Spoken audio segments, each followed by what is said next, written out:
Hi everyone, it's Rax.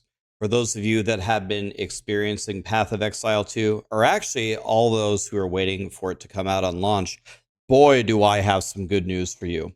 Grinding Gear Games has been apparently working all weekend, and on the very first business day, after the launch came out, they have a very, very beefy patch coming out, and boy, you can tell that they have been listening to the community because I was going to make a video very, very strongly representing all of my feedback across everything that I've learned in the game.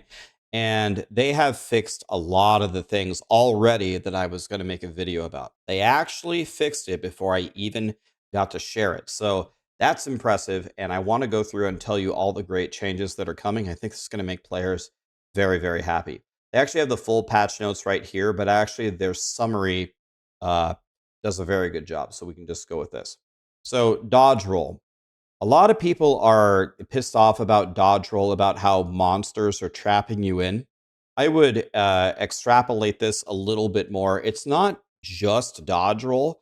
There's a lot of problems with like hitboxes, like things that are blocking you or things that drag you along or things that you can't go past that you think that you would normally be able to.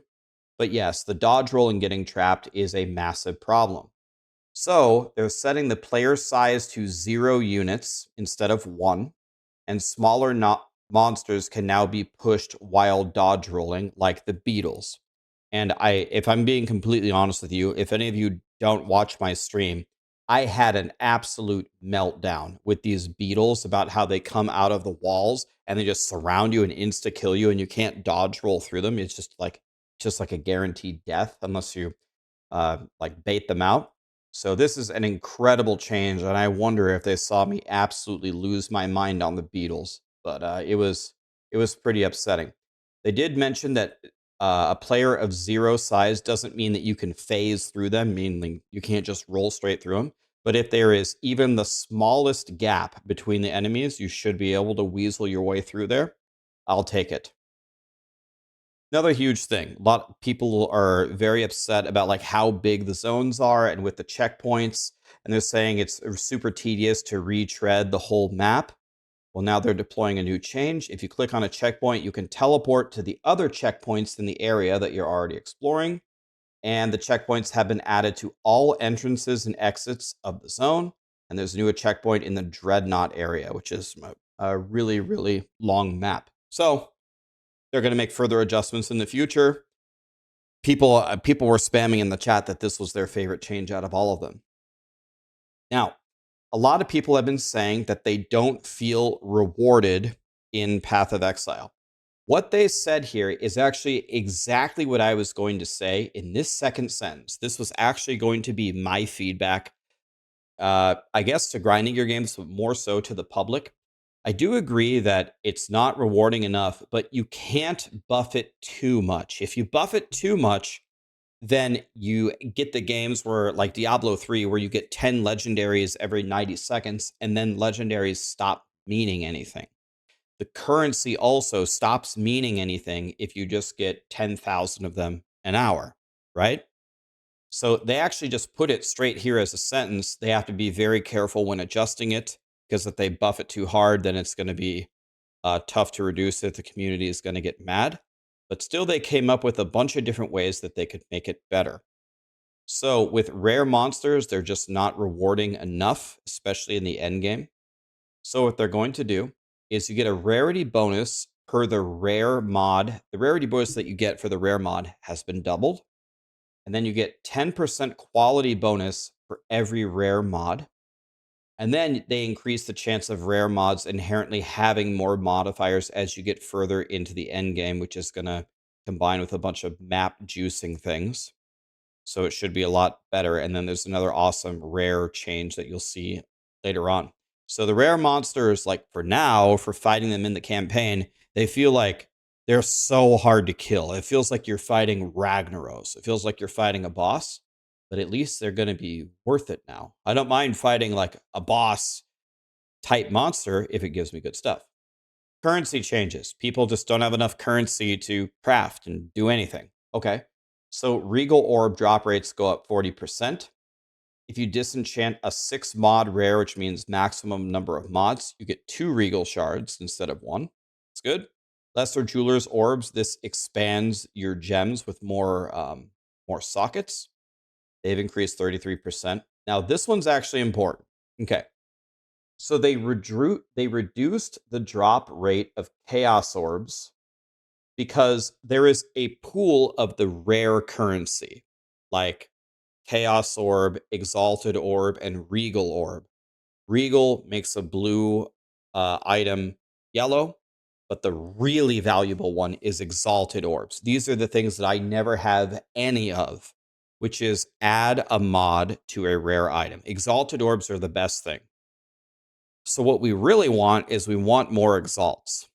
Well, because they're reducing the drop rate of Chaos Orbs, that means when a rare currency drops and the percentage of that rare currency is less weighed by Chaos Orbs, which are less valuable, it means that you will actually get more Exalts. So you're going to get more Exalts and less Chaos Orbs is what it turns into. This is exactly what we want. Exalts are way better. Gem Cutters Prisms drop rates are increased by 500%, and now they increase quality on gems by 5 instead of 20. Boom. Good.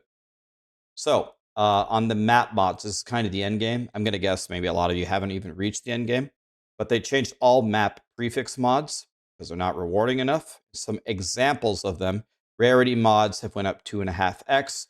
Quantity mods have extra rarity added to them. They remove the bottom tiers of some of the mods. You're much more likely to roll modifiers that affect drops or pack size. In addition, there's some areas that they found where increased number of packs was not working as intended. They're going to fix it later. So the end game is more valuable. Now this actually reminded me, reading this reminded me of Diablo 2 because there's I can't remember exactly how it works, but I remember talking to, I think, Maxroll about how no drop works and stuff like that, about how the drops actually work on the bosses. Anyway, they saw people getting unlucky drops, like when a unique boss early on gives you really bad loot and you get unlucky. It actually makes a huge difference in this game because this game is tough. So no more than 50% of a unique monster's drops can be gold. So instead of, I believe the way that it works from how they described it is, instead of getting an actual item, you could get a normal pile of gold or a rare pile of gold. But now that they're taking away the opportunities for a lot of them to be piles of gold, it will turn into items, which especially in the early game will make a huge difference. And then just straight up, the bosses and the map bosses will get at least one rare. I remember I killed one of the act bosses and it gave me like 2 blues and like 8 piles of gold. So this is going to solve that significantly. So yeah, and they go to explain how it's going to work and you get more stuff. So Click to Move had an issue with being name locking. So now it doesn't name lock. It's good. Then the end game maps, they're going to make more changes later. But now with all those buffs to rare monsters, when you get into the end game, fighting the rare monsters is going to be important. So now the rare monsters are going to appear on your mini map when there's 200 monsters remaining instead of 50. And it's also going to help you, I think, actually clear some of the maps because a lot of the maps require you, I think, to kill all the rare monsters. That's what I experienced, I think, playing the game. So it's not just about the loot, it's also about completing the map and not just running around like a chicken with your head cut off. And then you have a minimum number of additional rare monsters. So I got to be honest with you. I am so impressed by this. They just launched the first version of the early access. They had more people playing their game than they ever had, with all the pressure on them. And they still found the time to watch all of the feedback, watch the streamers, read the feedbacks on the forums, read the discords, all the different places where people give feedback.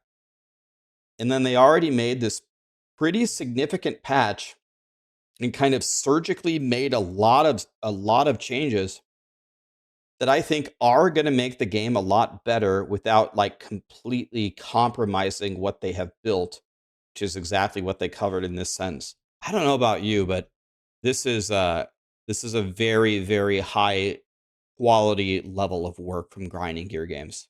I'm very impressed by this. So if this is like an omen for how the future is going to go for the development of this game, it's looking pretty good. So very happy. One thing I'll tell you, tomorrow I'm going to drop you a new video. I have a new leveling guide. Don't get me wrong, the cold sorceress was amazing. I just obliterated the entire game, and now I'm in the end game with my sorcerer. I got something even stronger for you. It's just so easy. You're not even gonna believe it. So I'll see you tomorrow morning if you want to watch that video and get ready. Anyway, thank you guys.